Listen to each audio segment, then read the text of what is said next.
Tamam nka data. Niko se. Utiruka. Niko se mahana byumbuho. Komera.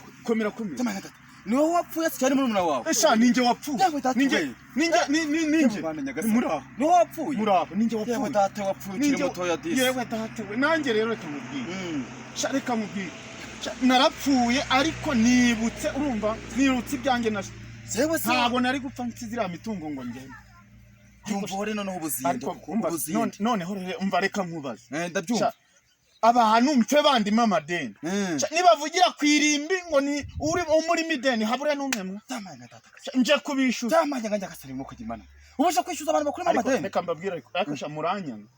Umuntu koko abandi mucukura metero 2. Nje mwacukuye metero 8. Mahana nyagasani. Murundaho ibibuye. Ariko saguze uko amazima kuko uzi cyatumye mvamo. Mwakubise ibibuye byinshi isandukira mene. Mitambo naho kunyura. None naje. Ariko sha. Nagore wapfuye se. Umva. Narapfuye ariko nazo. Yamana nyagasani Kristo. Nazo. Mana nyi. Umva.